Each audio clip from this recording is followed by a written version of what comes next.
નમસ્કાર મિત્રો, સ્ટોક્સઅપ યુટ્યુબ ચેનલની અંદર આપ સૌનું હાર્દિક સ્વાગત છે.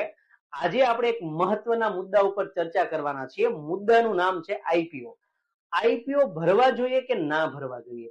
આઈપીઓ ભરીએ તો એમાં રિસ્ક કેટલું હોય અને લાંબા સમય માટે આઈપીઓ માં રોકાણ કરવું હિતાવહ છે કે નહીં? ઉપરાંત આઈપીઓ ને લગતા જો કોઈ નાના મોટા તમારા મનમાં પ્રશ્ન હોય ઇન્વેસ્ટમેન્ટને લગતા અને રિસ્કને લગતા, તો પણ આ વિડીયોની અંદર એ ક્લિયર થઈ જશે. ઘણા બધા વ્યક્તિઓ એવા છે જેને માર્કેટની, શેર માર્કેટની સહજ પણ સમજ ન હોય અને પોતાનું હજારો કે લાખો રૂપિયાનું ફંડ તેઓ ઓપ્શન માર્કેટની અંદર થોડાક ટાઈમની અંદર ગુમાવી બેસતા હોય છે. તો એવા વ્યક્તિઓ માટે તો આ વિડીયો ખાસ કામનો રહેવાનો છે, કારણ કે એને એવી લાઈટો થશે કે આપણે ક્યાં કામ કરતા હતા અને શેર માર્કેટમાં ઇન્કમ કરવા માટેના બીજા કેટલાય સ્ત્રોત છે કે જ્યાં આપણે આરામથી પૈસાઓ રળી શકીએ છીએ, ઇન્કમ કરી શકીએ છીએ. તો આઈપીઓ ની દુનિયાના છેલ્લા 3 વર્ષની મહત્તમ બાબતો જાણી આઈપીઓ ના બિઝનેસમાં કોન્ફિડન્સ લાવવા માટે આ વિડીયો અંત સુધી જરૂર જુઓ.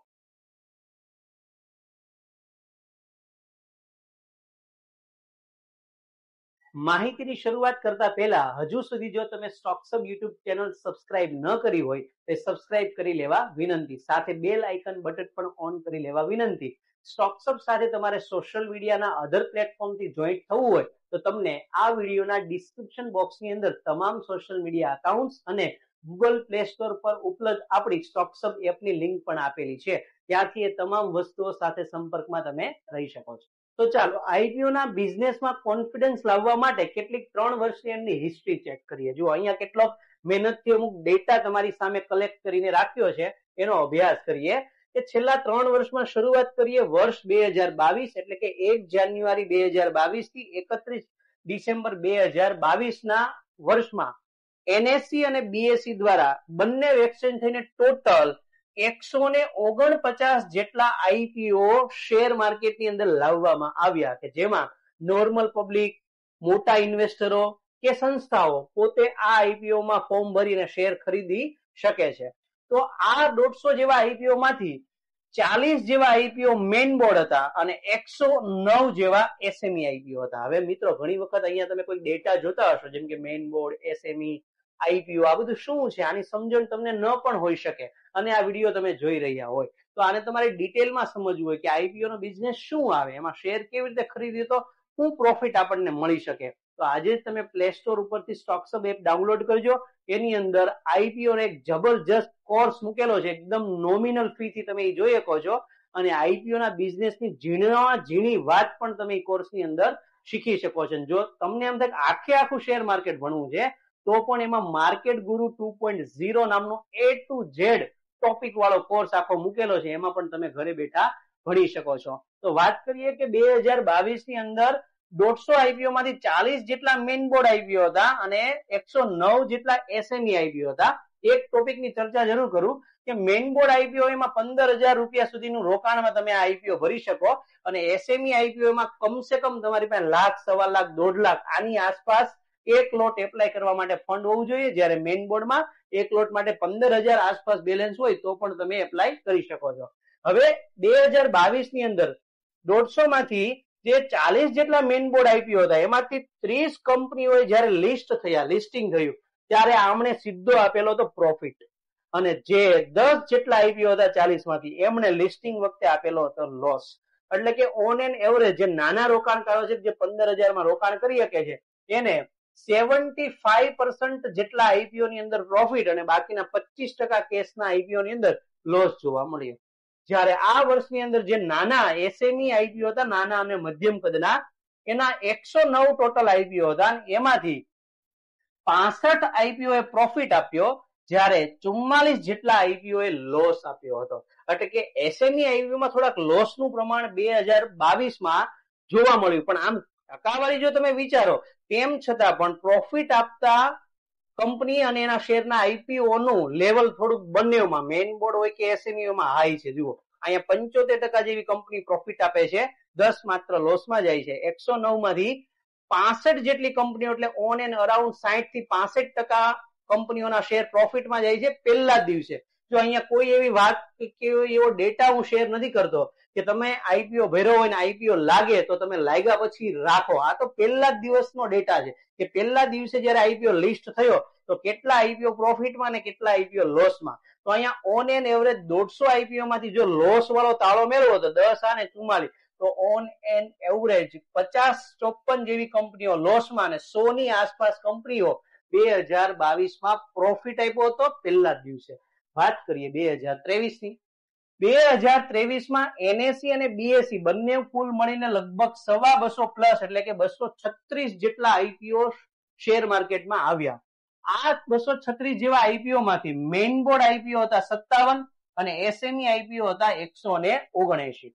હવે આ મેઇન બોર્ડ આઈપીઓ જે 57 હતા એમાંથી 45 જેટલા આઈપીઓ એ આપ્યો પ્રોફિટ પહેલા જ દિવસે અને 57 માંથી લગભગ 10 થી 12 કંપનીઓએ આસપાસ એમને પહેલા દિવસે આપ્યો લોસ. એટલે અગેન અહીંયા જો પર્સેન્ટેજ વાઇઝ તમે વિચારો તો 75 to 80% કેસમાં કંપનીઓએ તમને મેઇન બોર્ડ આઈપીઓમાં આપ્યો પહેલા દિવસે પ્રોફિટ.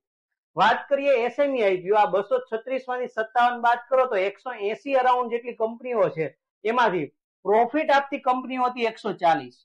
180 માંથી લગભગ 140 આસપાસની કંપનીઓએ પહેલા દિવસે આપ્યો પ્રોફિટ અને અરાઉન્ડ 40 ની આસપાસ એટલે કે 39 જેવી કંપનીઓએ તમને પહેલા દિવસે આપ્યો લોસ.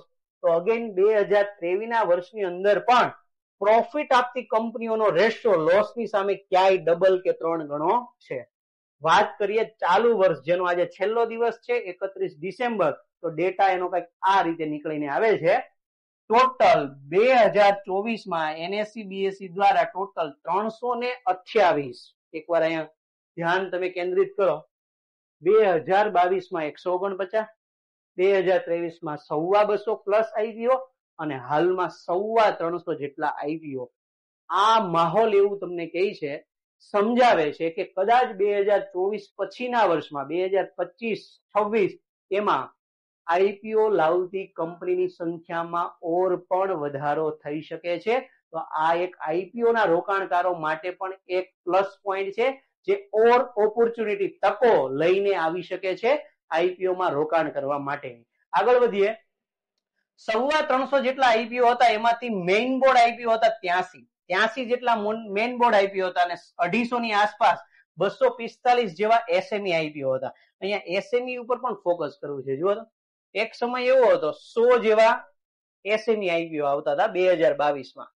એમાં વધારો થયો 180 જેવા થયા અને અહીંયા જરાક ચેક કરો તો 245 એટલે 80 ની સંખ્યા અહીંયા વધી, અહીંયા પણ 70-80 ની સંખ્યા વધી. તો બની શકે છે આવનારા સમયમાં એસએમઈ આઈપીઓ ની સંખ્યા પણ વધી શકે છે જે 250 સુધી પહોંચી છે. તો મતલબમાં મેઇન બોર્ડ અને એસએમઈ આઈપીઓ ની સંખ્યા ટોટલ મળીને 350 આવી. એમાં 80 જેટલા મેઇન બોર્ડ હતા. એમાં આ વર્ષે 2024 ના વર્ષમાં 83 માંથી 71 કંપનીએ પહેલા દિવસે આપ્યો પ્રોફિટ અને લગભગ અરાઉન્ડ 12 જેટલી કંપનીઓ પહેલા દિવસે લોસમાં ખુલી. પછી રિકવર પણ થઈ હોય, પણ આપણે તો ફર્સ્ટ ડે નું કાઉન્ટ કરવું છે કારણ કે લગભગ એક રેશિયો નીકળીને આવે છે કે આઈપીઓ જયારે ભરવામાં આવે છે ત્યારે નાના રોકાણકારો આઈપીઓ ને ફર્સ્ટ ડે સેલ આઉટ કરતા હોય છે. એટલે ઘણા વ્યક્તિઓએ આ લોસ પણ બુક કરેલો હોય છે, તો આપણે એને જ કાઉન્ટ કરીએ કે પહેલા દિવસે 12 કંપનીઓએ લોસ આપેલો હતો. તો જુઓ તો અહીંયા પણ રેશિયો અગેન 80% ને ઉપર આવે છે કે અહીંયા આટલી કંપનીઓએ પ્રોફિટ આપ્યો હતો મેઇન બોર્ડ. તો સમથિંગ જુઓ તો 3 વર્ષમાં મેઇન બોર્ડ આઈપીઓ છે ને એ લગભગ 80% જેવા કેસમાં હંમેશા સફળ રહે છે, 80-85% કેસમાં. અને અમુક 10 કંપનીઓ એવી હોય છે ટોટલ આઈપીઓ માંથી જે લિસ્ટિંગ વખતે લોસ આપે છે. એટલે એસએમઈ આઈપીઓ ને કમ્પેરમાં મેઇન બોર્ડ તો વધારે ઓપોર્ચ્યુનિટી લઈને આવે છે પ્રોફિટ કમાવાની. અને લાસ્ટ વાત કરીએ એસએમઈ ની. એસએમઈ ના ટોટલ 2024 ના 245 જેવા આઈપીઓ આવ્યા હતા, એમાંથી 220 આઈપીઓ એ પહેલા દિવસે આપેલો છે પ્રોફિટ અને માત્ર 25 અરાઉન્ડ જેટલી કંપનીઓ છે કે એમને લિસ્ટિંગ વખતે પહેલા દિવસે આપેલો છે લોસ. તો અહીંયા બે કન્ડિશન તમે ચેક કરી શકો છો, મેઇન બોર્ડ હોય કે એસએમઈ, પ્રોફિટ આપતી કંપનીની સંખ્યામાં વધારો અહીંયા બે બાજુ તમને જોવા મળે છે. અને ઉત્તરોત્તર આઈપીઓ ની સંખ્યા વધે છે, મેઇન બોર્ડ ની સંખ્યા વધે છે અને આઈપીઓ ની તો સંખ્યા ઓવર સ્પીડ થી વધી રહી છે. તો અહીંયા આમ ડેટા ચેક કરો ને તો આપણી પાસે વર્ષના કોઈ પણ વ્યક્તિ પાસે જો બેયનું ટોટલ મારીને એપ્લાય કરો ને તો વ્યક્તિ પાસે કેટલી વખત આઈપીઓ એપ્લાય કરવાની ઓપોર્ચ્યુનિટી હોય છે. પણ માનો કે કોઈ પાસે લિમિટેડ ફંડ હોય તો તેમ છતાં પણ એ વર્ષની અંદર આમાં કોઈ પણ આઈપીઓમાં ત્રીજા ભાગના આઈપીઓ તો જરૂર એપ્લાય કરી શકે. માનો કે 300-350 આઈપીઓ હતા તો કોઈ પણ વ્યક્તિ 50 થી 100 ની સંખ્યાની વચ્ચે આખા વર્ષમાં આઈપીઓ જરૂર એપ્લાય કરી શકે છે. અને આ વ્યક્તિઓ જયારે આઈપીઓ એપ્લાય કરે છે ત્યારે બીજો પ્રશ્ન આવે અલોટમેન્ટનો. તો તમને એમ હોય કે અલોટમેન્ટ સારું આપણને મળતું નથી, આઈપીઓ તો બહુ ભરીએ, તો આજે તમે પ્લે સ્ટોર ઉપરથી એપ્લિકેશન ડાઉનલોડ કરો ને, એમાં કોર્સ ફાઇન્ડ આઉટ કરો. એક કોર્સ તમને જોવા મળશે કે કઈ રીતે આઈપીઓ ના અલોટમેન્ટ થવાના ચાન્સ આપણે વધી શકે એવી રીતે એપ્લાય કરી શકાય. આ કોર્સમાં માત્ર એક જ વિડીયો હશે અને એક જ વિડીયોની નોમિનલ ફી થી તમે જોઈ શકો છો અને એમાં તમને જુદી જુદી આઈપીઓ એપ્લાય કરવાની જુદી જુદી રીતો આપવામાં આવી છે. આજે હું એ પણ ડિસ્કસ કરવાનો છું આ સેશન ની અંદર, જે લોકો પાસે આઈપીઓ ની અંદર માત્ર એક લોટનું ફંડ હોય, એક જ લોટનું રોકાણ, 15,000 હોય, એનાથી વધારે ન હોય, તો એ વ્યક્તિ હોય કેવી રીતે આઈપીઓ એપ્લાય કરવા જોઈએ. અને જેની પાસે એક લોટ કરતા વધારે 2 લોટ, 5 લોટ, 10 લોટ એટલે કે મોટા ફંડ વાળા વ્યક્તિઓ હોય તો એને પણ કઈ રીતે કામ કરવું જોઈએ બધી રીતે હું સમજાવવાનો છું. જેનાથી અંતે ઉદ્દેશ્ય એવો છે કે આપણા આઈપીઓ માં અલોટમેન્ટ મળવાના ચાન્સ વધુ હોય તો થાય ઓછું રહે ને, એ જ આઈપીઓ લાગવાના ચાન્સ કેવા રહ્યો છે વધારે. તો આવા આઈપીઓ ને ઇગ્નોર ન કરો, આવા આઈપીઓ પર કરો. પણ સાયકોલોજી એવી રાખો કે જો હું વર્ષ સુધી જેટલા આઈપીઓ આવે એ આઈપીઓ હું ભરું ને એમાંથી કોઈ પણ 5 કે 10 આઈપીઓ લાગે ને તો પણ જે ફંડ તમે એમાં યુટિલાઇઝ કર્યો છે એ ફંડ તમારું દોઢું, ડબલ કે 3 ગણું અનલિમિટેડ, એની કોઈ સીમા જ નથી, એ થઈ શકે છે. જેનાથી એવી શ્યોરિટી નથી કે આઈપીઓ લાગી જ જાય, પરંતુ આઈપીઓ લાગવાના ચાન્સ વધી શકે છે. એટલે કે તમે વર્ષના 50 આઈપીઓ એપ્લાય કર્યા હોય હજી એક પણ આઈપીઓ ન લાગ્યો હોય તો એવી જુદી જુદી રીતો જે વિડીયોમાં શીખવાડેલી છે એ રીતે એપ્લાય કરવાથી કદાચ 50 માંથી જે 0 ચાન્સ હતો લાગવાનો એ 50 માંથી 5 આઈપીઓ નો બની પણ જાય. તો આઈપીઓ ના લાગવાના ચાન્સ કઈ રીતે વધે એના માટે અહીંયા ડિસ્પ્લે ઉપર જે આઇકન દેખાય છે એ કોર્સ તમે પરચેસ કરી વિડીયો જોઈ શકો છો. પણ ક્યાંક ને ક્યાંક તમે જો આ રીતે આમાં એપ્લાય કરો છો તો એક ડેટા આ ચાલુ વર્ષનો કે ભૂતકાળના વર્ષનો ડેટા, જો હજુ પણ જૂના વર્ષનો ડેટા લઈએ તો એ બધો જ ડેટા એવું કહે છે કે આઈપીઓ માં રોકાણ તમે કરો છો તો મોટા ભાગની કંપનીઓ લિસ્ટિંગના પહેલા જ દિવસે પ્રોફિટ તમને આપે છે. પણ જરૂર અહીંયા ખાલી એટલી પડે કે તમને અગાઉથી એ ઓળખતા આવડવું જોઈએ કે કઈ એવી કંપનીઓ છે જે લિસ્ટિંગ વખતે લોસ આપે છે. જો એ તમને ઓળખતા આવડી જાય અને એ સ્કીપ કરી દો આઈપીઓ એપ્લાય માંથી તો અહીંયા લોસ થવાના ચાન્સીસ બહુ એટલે બહુ જ ઘટી જાય છે. તો ઈ કેવી રીતે ઓળખવું? તો અગેન રિક્વેસ્ટ છે, જો બિલકુલ તમે આઈપીઓ ની દુનિયાથી નવા હોય તો પ્લે ઉપરથી નોમિનલ ફી ચૂકવીને પહેલા આઈપીઓ વિશેની તમામ સમજણ લઈ લો. આઈપીઓ નો બિઝનેસ શું છે ને એમાં આપણે કેવી રીતે પાર્ટિસિપેટ કરીએ કે ક્યાં આપણને નફો કમાવાની તકો મળે.